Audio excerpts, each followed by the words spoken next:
हमारे आदरणीय हरियाणा की शान,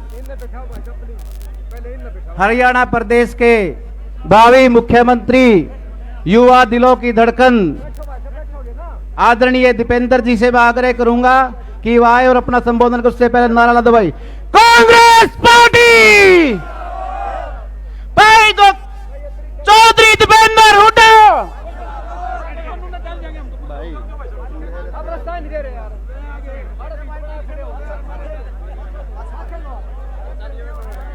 आदरणीय दीपेंद्र जी,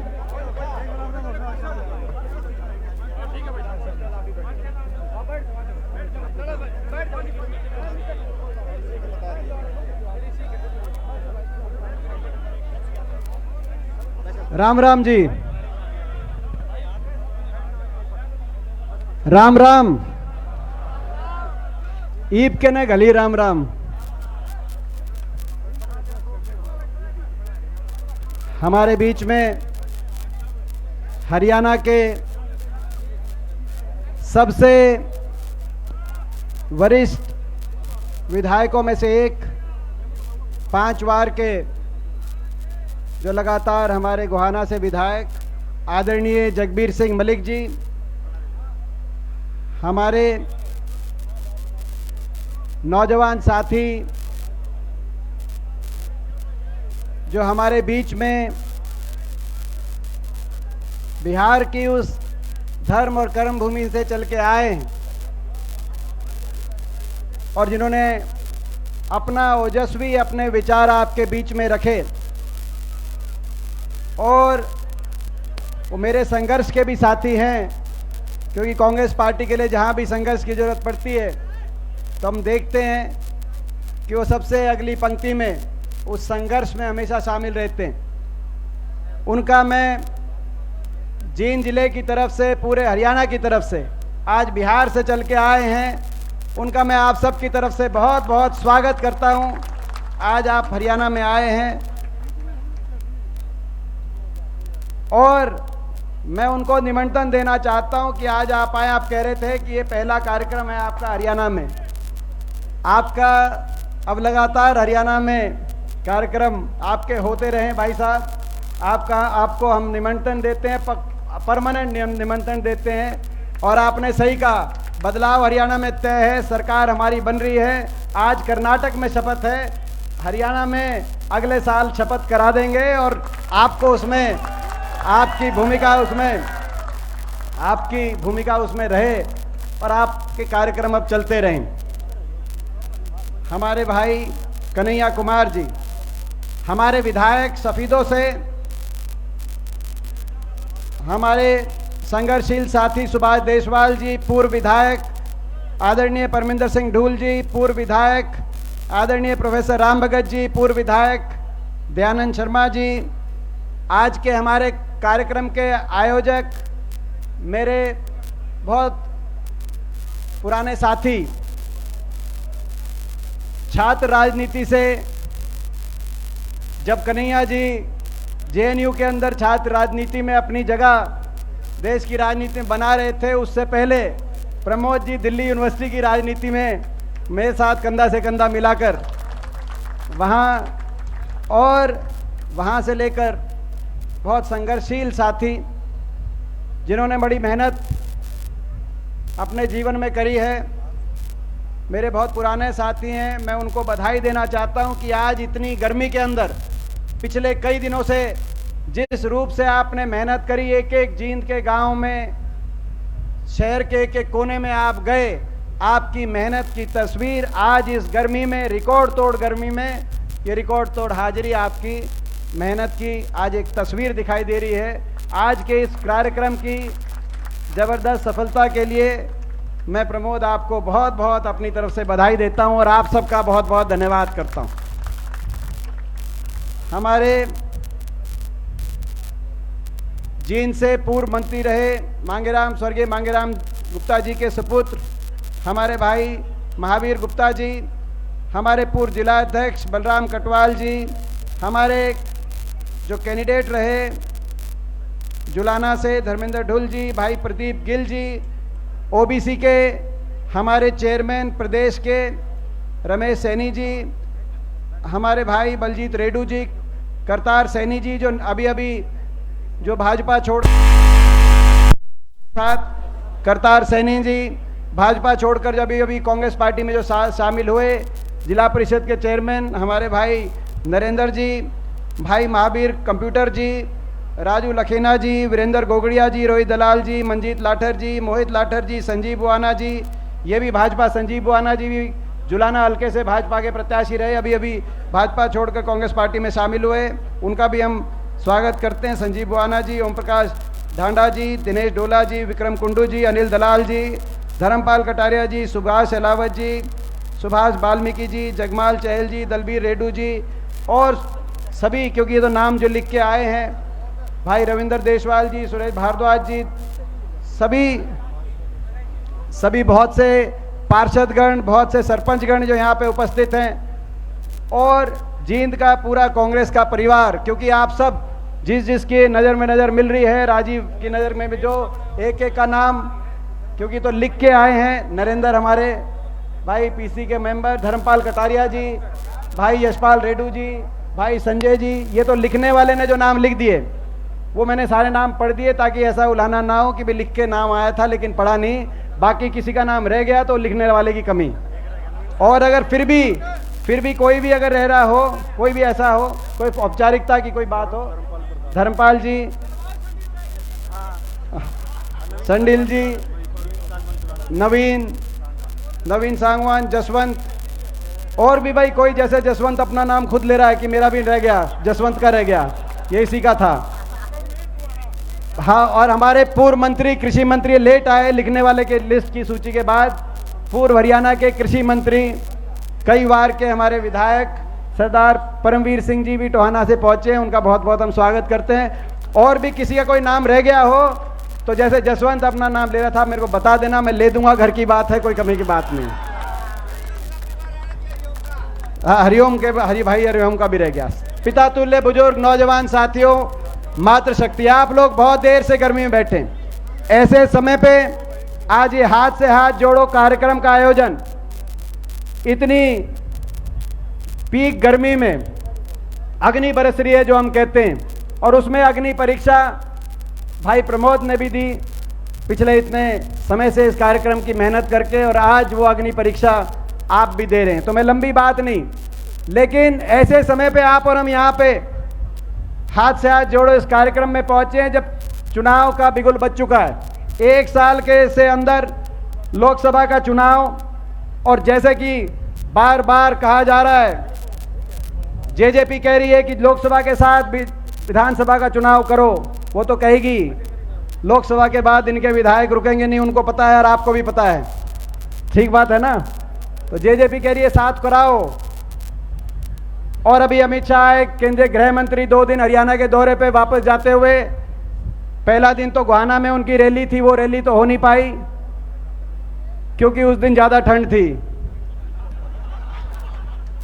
यही बात है ना, फरवरी में ज़्यादा ठंड थी, लेकिन जब राहुल जी 6 जनवरी को पानीपत के अंदर हमने रैली करी, वहाँ पे आपने हरियाणा की गर्मी दिखा दी थी, मैं आपको बधाई देना चाहता। तो उनने भी जाते हुए कहा अमित शाह ने कि भाई तैयारी रखना बीजेपी वालों, चुनाव साथ हो सकते हैं। वो भी हालात समझ गए कि प्रदेश के अंदर जो सरकार है उसका लोकप्रियता ग्राफ कितना गिर चुका है, उनको भी समझ में आई। कुल मिलाकर 1 साल के भीतर चुनाव, ऐसे समय में आप और हम यहाँ पे इस सभा में बैठे हैं, और जब चुनाव में 1 साल रह जाए तो जनता के सोचने विचारने का समय आता है। हमारे प्रजातंत्र संविधान के अनुसार 5 साल में चुनाव, पहले 4 साल सरकार के काम करने की नीति और नियत के, और आखिरी 1 साल जनता का सोचने विचारने का और अपने अगले भविष्य के फैसला करने का समय आता है।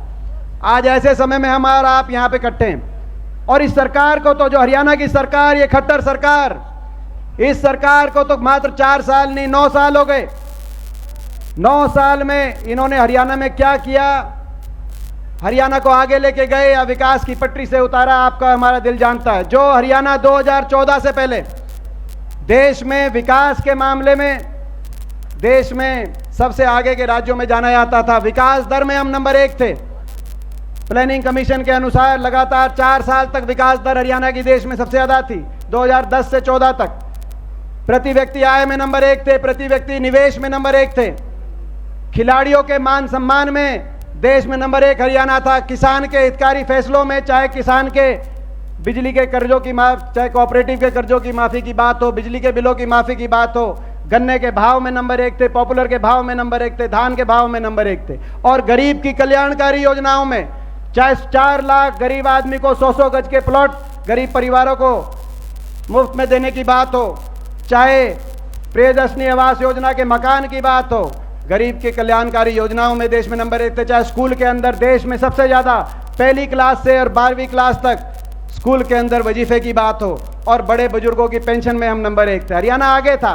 10 साल तक किसी वर्ग को आंदोलन करने की जरूरत नहीं आई, किसी वर्ग को सड़क पे आने की आवश्यकता नहीं आई, और अगर किसी वर्ग का कोई धरना लगा तो शाम तक मान सम्मान से उनसे बात करके उसका समाधान निकालने का काम उस सरकार ने, कांग्रेस की सरकार ने, हुड्डा साहब की सरकार ने संवेदनशीलता से 10 साल तक कोई आंदोलन नहीं हुआ प्रदेश में। सुख शांति से, अमन चैन से, आपस के भाईचारे से, खुशहाली की तरफ हरियाणा आगे बढ़ा। वो हरियाणा 9 साल पहले बीजेपी के हाथों में गया, खट्टर साहब के हाथों में गया। 9 साल के बाद वो हरियाणा जो विकास में नंबर 1 था, आज नीति आयोग बता रही है विकास दर में तो 19वें पायदान में, लेकिन नंबर 1 पहुंच गया। तो बेरोजगारी में, जैसे कि अभी हमारे नौजवान साथी कन्हैया ने बताया, बेरोजगारी में आज दुख की बात है कन्हैया जी, दिल्ली के 3 तरफ हम बैठे हैं। देश में सबसे ज्यादा रोजगार देने वाला प्रदेश होना चाहिए, लेकिन देश में सबसे ज्यादा बेरोजगार प्रदेश। कोई उद्योग लगा नहीं, जैसे आपने बताया जब हमारी सरकार थी कहीं आईएमटी लग रही थी, कहीं फुटवेयर पार्क लग रहे थे, कहीं थर्मल के कारखाने लग रहे थे, कहीं यूनिवर्सिटियां बन रही थी, कोई निवेश हुआ नहीं। ना प्राइवेट क्षेत्र के अंदर रोजगार और सरकारी क्षेत्र के अंदर 2 लाख नौकरी हरियाणा के अंदर या तो समाप्त कर दी गई या रिक्त पड़ी हैं। 9 साल से शिक्षकों की भर्ती नहीं, और जो रोजगार हैं, जो नौकरियां निकाली गई, एक के बाद एक पेपर लीक घोटाले, एचपीएससी के दफ्तरों के अंदर से 1.5 करोड़ रुपया बरामद उन अफसरों के पास हुआ जिनको मुख्यमंत्री जी ने विशेष रूप से वहां पे लगाने का काम किया था। घोटालों की भेंट चढ़ गया भर्ती। अभी पीजीटी की भर्ती निकली थी, उसको वापस ले लिया। और जो रोजगार थोड़े बहुत निकले भी, वो भी पक्के नहीं, कच्चे। कौशल निगम में, जैसे आपने कहा कि जो सरकारी, यहाँ कौशल निगम के हरियाणा, तो हरियाणा सरकार की बताई, आपने केंद्र सरकार की बताई कन्हैया जी, जो अग्निवीर योजना, हरियाणा सारे देश में सबसे ज्यादा फौजी आज गर्व है। हर 10वां सैनिक हरियाणा से है। हर साल देश की आजादी के बाद से और 2019 तक हर साल औसत के रूप में 5,500 बच्चे फौज में भर्ती होते थे हरियाणा से। 2 साल भर्ती नहीं हुई कोविड के बाद, और उसके बाद अग्निपथ योजना आ गई, और इस साल केवल 925 अग्निवीर लिए गए, जिसमें से 700 4 साल के बाद बिना पेंशन के घर वापस आ जाएंगे। रिश्ता होता है, रिश्ता करने जाते हैं, कहते हैं फौजी है, फौज में गया है, तो चेक करना पड़ता है कि कौन सी फौज में गया है। यही बात हो रही है ना। ये स्थिति, देश में सबसे ज्यादा बेरोजगारी, देश में सबसे ज्यादा महंगाई। आपने सही कहा, 400 रुपए का सिलेंडर था, तब नारा चलता था जब हमारे समय 2014 में कांग्रेस के समय 400 रुपए में सिलेंडर था, जबकि अंतर्राष्ट्रीय बाजार में इससे दुगना महंगा था। तेल अंतर्राष्ट्रीय बाजार में इससे दुगना महंगा लेते थे। डीजल, पेट्रोल, रसोई गैस का सिलेंडर सस्ता देते थे। 400 रुपए पे सिलेंडर था, नारा चलता था बहुत हुई महंगाई की मार। अब की बार भाजपा सरकार, और अब नया नारा चल रहा है। मैं देख रहा था टीवी के चैनल पे एक नया नारा है, महंगाई हुई कम क्योंकि बीजेपी में है दम। हरियाणा में नया नारा लगाया है। मैं पूछना चाहता हूं, सिलेंडर 400 से कम हुआ या 400 से कुछ बढ़ा? हमारी काकी ताई बैठी हैं। आपकी बात नहीं जची हमें, क्योंकि मीडिया में तो चल रहा है, मीडिया में तो चल रहा है कि महंगाई हुई कम क्योंकि बीजेपी में दम, मीडिया में चला रहे हैं।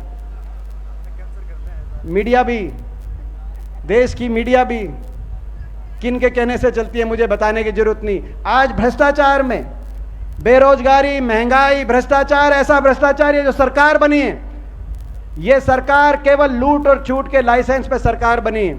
मैं कन्हैया कुमार जी को बताना चाहता हूं, पहली बार हरियाणा ये आए, ये सरकार लोगों के मन दिल से सरकार नहीं बनी, लोगों ने तो सरकार पलटने का फैसला सुनाया था। 75 पार का नारा था बीजेपी का, था कि नहीं था 75 पार का नारा? बीजेपी कहती थी 75 पार, और दुष्यंत चौटाला कहता था बीजेपी को करो जमुना पार। कहते थे कि नहीं कहते थे? मैं पूछना चाहता हूं। एक कहता था 75 पार, दूसरा कहता था बीजेपी को करो जमुना पार। इलेक्शन का नतीजा आते ही दोनों बन गए जमा पक्के यार। अब प्रदेश में बना दी भ्रष्ट सरकार, जनता कर रही है हाहाकार।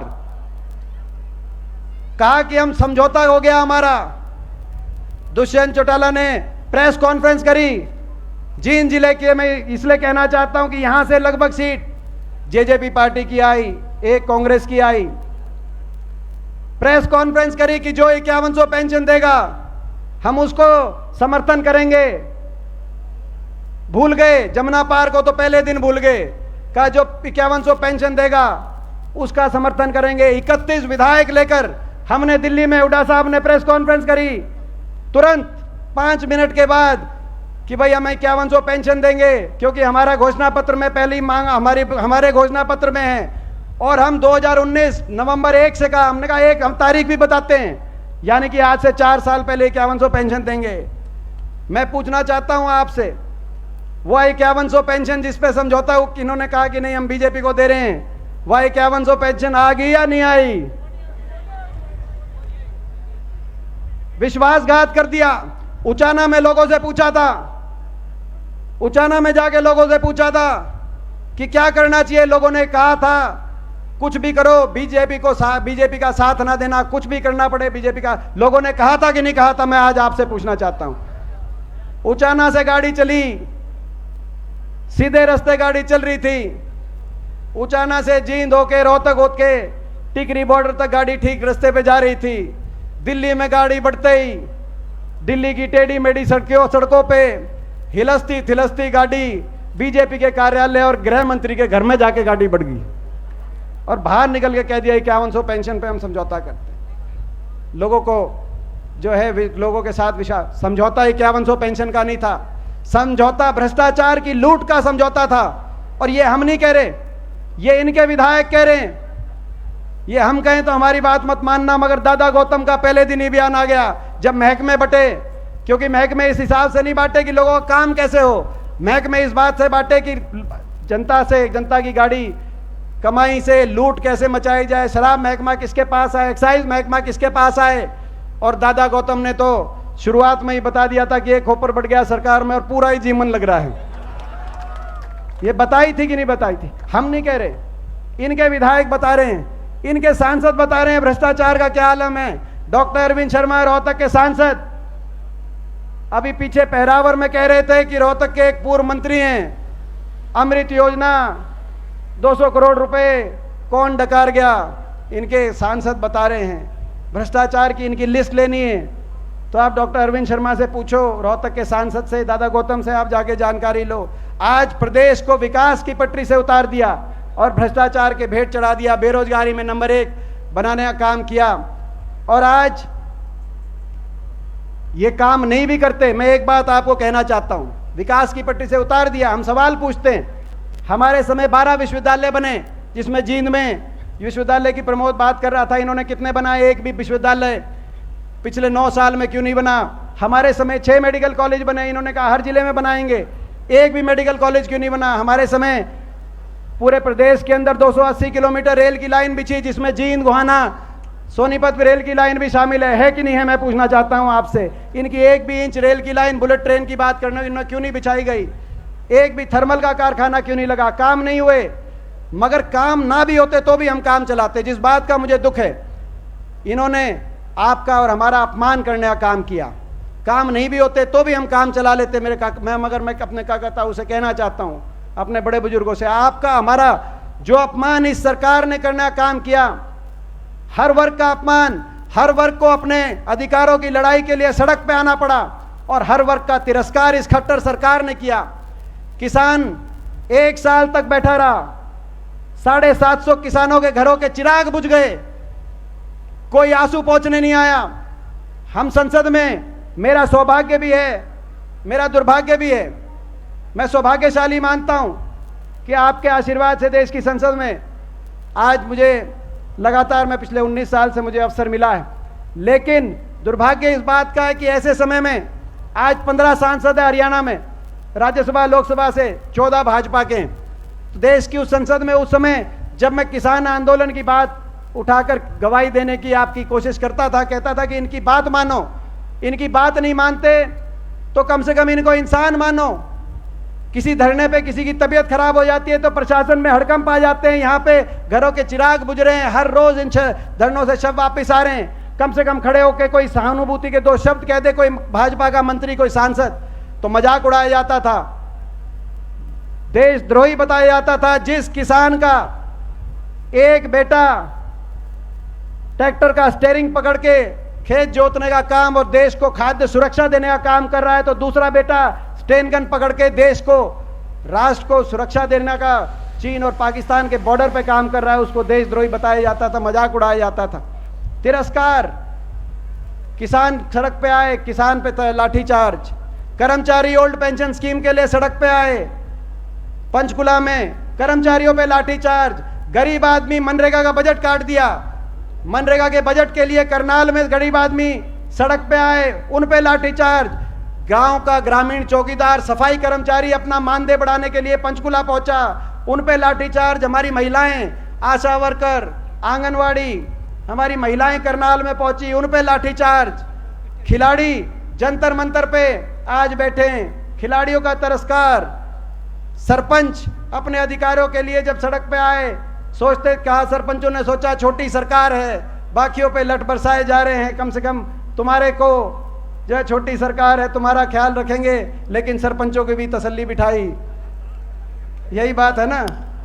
कोई वर्ग ऐसा नहीं जिस वर्ग को अपने अधिकार के लिए, नौजवान सड़क पे अग्निपथ योजना के खिलाफ नौजवान पे मुकदमे, नौजवानों पे मुकदमे दर्ज कराने का काम इस सरकार ने किया। अही रेजिमेंट के लिए गुड़गांव में नौजवान आए, उनको उन पे लाठीचार्ज, उनके पुलिस की भाषा से उनसे उनकी मांगों का जवाब दिया गया। भगवान परशुराम जयंती को मनाने के लिए पहरावर के अंदर नौजवान आए, तो उनका तिरस्कार। कोई वर्ग ऐसा नहीं। और अब तो मुख्यमंत्री जी एक जन संवाद का कार्यक्रम कर रहे हैं, आपने देखा होगा। किस घमंड में है, किस अहंकार में है, ये समझ में नहीं आता। लगता है मुख्यमंत्री जी को अपनी प्रशंसा सुनने की इतनी आदत हो गई है कि कोई अगर उनके सामने कोई बात रखता है तो वो उसी व्यक्ति का अपमान करने का काम करते हैं। सिरसा के अंदर एक हमारी महिला जो विधवा, उनका 22 साल का बच्चा चला गया नशे से। वो मुख्यमंत्री जी के सामने केवल ये एक बात कहना चाह रही थी कि मेरा तो चला गया नशे से, लेकिन गांव के अंदर सरकार के संरक्षण में जो चिट्टा बेचने का काम करते हैं, कम से कम उन पे कार्रवाई आप करो। तो जब उठ के उन्होंने बात करी तो मुख्यमंत्री जी का, आपने मुख्यमंत्री जी को सुना होगा, उन्होंने कहा किसी के सिखाई हुई भेजी हुई है कि एक को कह दिया कि इसको उठा के पिटवाओ, पिटाई करो इसकी। पीटने का, पिटाई कराने का तो अधिकार प्रजातंत्र में, संविधान में दिया नहीं, किसी मुख्यमंत्री को नहीं दिया, किसी को भी नहीं दिया। लेकिन अहंकार, ये इनका घमंड, 7वें आसमान पे घमंड है। मैं पूछना चाहता हूं जींद वालों से, इनका घमंड तोड़ोगे या नहीं तोड़ोगे? इनके जो अहंकार को चकनाचूर करना है कि नहीं करना है? घमंड बहुत हो गया है, घमंड बहुत हो गया है, और इनका घमंड टूटेगा। मुझे विश्वास है, आज हरियाणा के एक एक जिले में मैं जा रहा हूं, मुझे विश्वास है पिछली बार भी 75 पार की हवा निकाली थी और इस बार परिवर्तन होगा और बड़े बहुमत से परिवर्तन होगा। लेकिन हरियाणा में सरकार, ये जानी सरकार जाना तय है और कांग्रेस की सरकार आना तय है चौधरी भूपेंद्र सिंह हुड्डा जी के नेतृत्व में। लेकिन मैं एक चीज पूछना चाहता हूं जींद से, भाई सरकार तो बनेगी लेकिन जींद की 5 सीट हैं, सबसे ज्यादा अगर हमें कहीं से उम्मीद है तो भाई जींद से उम्मीद है। क्योंकि भाई जो है, मैं पूछना चाहता हूं, ये जो जींद की 5 सीट है, भाई 5 की 5 सीट, और भाई सबसे पहले नतीजा प्रदेश में जब गिनती हो तो भाई 5 की 5 सीट तड़के डिक्लेयर हो जाएंगे कि नहीं हो जाएंगे? मैं आपसे पूछना चाहता हूं। और भाई देखो, और हमारे संकल्प हैं, ये इन्होंने कहा, ठीक, प्रमोद जी ने ठीक कहा, ये आज हाथ से हाथ जोड़ो कार्यक्रम है और उसमें हमारे कुछ संकल्प हैं, वो आपके बीच में मैं दोहराना चाहता हूं। हाथ से हाथ जोड़ो, पहला संकल्प, जो भी जिनका हल्का सा जिक्र किया कि भाजपा ने धर्म जाति को पे समाज को तोड़ के जो राजनीति करी, कन्हैया जी कह रहे थे, हमारा पहला संकल्प है कन्हैया जी, हाथ से हाथ जोड़ो, हरियाणा के हर नागरिक को दूसरे हरियाणा वासी से प्यार और प्रेम की डोर से जोड़ो। आपस में धर्म और जाति से ऊपर उठ के प्यार और प्रेम होना चाहिए कि नहीं होना चाहिए? मैं हाथ खड़ा आपसे पूछना चाहता हूं, एक बार हाथ खड़ा करके। पहला संकल्प, एक इसके दूसरा संकल्प, हाथ से हाथ जोड़ो, बीजेपी का घमंड तोड़ो। घमंड तोड़ेंगे कि नहीं तोड़ेंगे? दूसरा संकल्प अगर ठीक लगे तो हाथ खड़ा ना बताना। हाथ से हाथ जोड़ो, किसान को एमएसपी की गारंटी से और किसान को मान सम्मान से जोड़ो, ताकि 10 साल तक जैसे हमारी सरकार में आंदोलन नहीं करना पड़ा, किसान को आगे जब सरकार बने कांग्रेस की तो आंदोलन ना करना पड़े। तो किसान को एमएसपी की गारंटी और मान सम्मान से जोड़ो। चौथा संकल्प, हाथ से हाथ जोड़ो, नौजवानों को काम से जोड़ो, रोजगार से जोड़ो।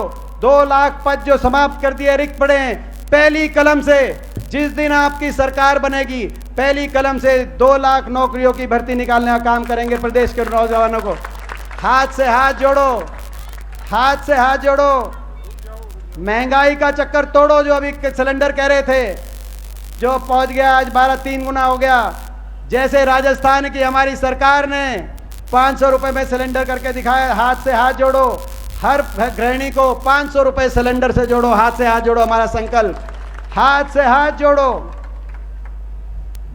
महंगाई का चक्कर तोड़ो और हर परिवार को, आज बिजली के जो इतने बिल आ रहे हैं, हर परिवार को 300 यूनिट फ्री बिजली से जोड़ो। हाथ से हाथ जोड़ो, हमारा अगला संकल्प, हाथ से हाथ जोड़ो।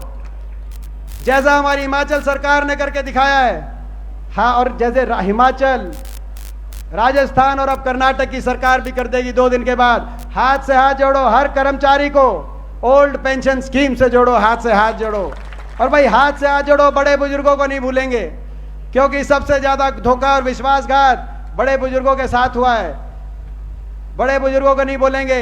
हाथ से हाथ जोड़ो। देश में सबसे ज्यादा, सर्वाधिक डंके की चोट पे और छुट्टी बोल के, सुनो केजरीवाल, सुनो बीजेपी, किसी पर सरकार में अगर दम है तो मुकाबला करना, हरियाणा की बुढ़ापा पेंशन का मुकाबला करना। हाथ से हाथ जोड़ो, हर बड़े बुजुर्ग को 6000 बुढ़ापा पेंशन से जोड़ो। हरियाणा के अंदर सबसे सर्वाधिक करने का काम करेंगे। और हाथ से हाथ जोड़ो, हाथ से हाथ जोड़ो। हरियाणा को विकास की उस रफ्तार से जोड़ो। हरियाणा को विकास की रफ्तार से भी बता रहे थे प्रमोद कि यूनिवर्सिटी, मुझे गर्व है इस बात का, जींद और हमारा कितना अपनापन है, अंदाजा इस बात का आप लगा लेना। एक बात में से तो बहुत एक काम गिनवाने की नहीं होते, मगर भावना होती है। हरियाणा के इतिहास में अलग अलग यूनिवर्सिटी बनी। जब कांग्रेस की सरकार थी, चौधरी भजन लाल जी के समय हिसार में कोई जम्बेश्वर यूनिवर्सिटी बनी। जब सरकार थी इनेलो की, ओम प्रकाश चौटाला जी के समय, तो उन्होंने घोषणा करी थी, बनाई नहीं, बना आके हमारी सरकार ने बनवाई, लेकिन चौधरी देवीलाल यूनिवर्सिटी उन्होंने सिरसा में। और जब हुड्डा साहब के हाथ में कलम आई, जींद से हमारे विधायक नहीं थे, जींद में 2009 में कोई विधायक नहीं आए 5 सीटों पे, लेकिन जब चौधरी रणबीर सिंह हुड्डा यूनिवर्सिटी बनाने की बात आई तो वो यूनिवर्सिटी जींद के अंदर बनवाने का काम किया। ये अपनेपन की बात होती है। तो ये अंदाजा, तो अभी बता रहे थे प्रमोद कि यूनिवर्सिटी है, लेकिन यूनिवर्सिटी में प्रोफेसर नहीं है। कॉलेज बनाया लड़कियों का, कॉलेज के अंदर प्रिंसिपल नहीं है। अस्पताल बनवाया, उस समय अस्पताल के अंदर डॉक्टर नहीं है। स्टेडियम बनवाया, लेकिन स्टेडियम के अंदर कोच नहीं है। तो जींद को आज विकास की पटरी से उतार दिया। जो मौजूदा विधायक हैं, ये अंडरपास बनवाया, तो ऐसा अंडरपास बनवाया, आज सारा शहर अंडरपास के लिए परेशान हो रहा है, यातायात के लिए रेलवे फाटक के साथ। आते ही मैं कहना चाहता हूँ, ये तो सरकार बनवाए, जैसे पहले हमने कई पुल बनवाए थे, नहीं तो आते ही हम ये जो अंडरपास की जो समस्या है, आज शमशान की तरफ जाके भी परेशानी होती है। फाटक के साथ एक छोटा जो है अंडरपास देने का हम सीधा काम करेंगे, ताकि यहाँ पर, और भाई ये जो कमियां हैं, हमारे स्टेडियम, चाहे स्टेडियम की बात हो, यूनिवर्सिटी की बात हो, कमियां हैं वो तो दूर करेंगे।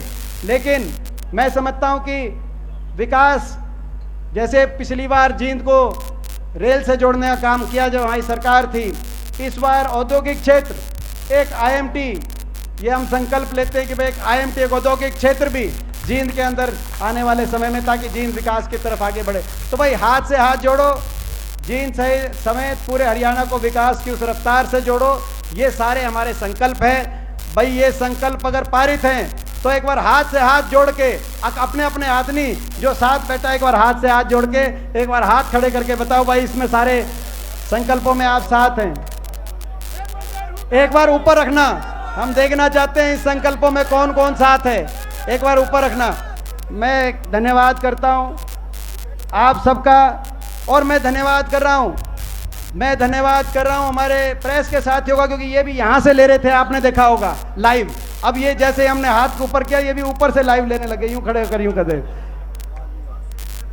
और भाई हाथ से हाथ जोड़ो, सीटी वाले आए हुए हैं तो भाई हाथ से हाथ जोड़ो, 4 गुना का खट्टर साहब का चक्कर तोड़ो और सीटी को क्वालिफाइंग से जोड़ो। ये भी आज हम संकल्प लेना चाहते हैं, ये भी हमारा संकल्प है।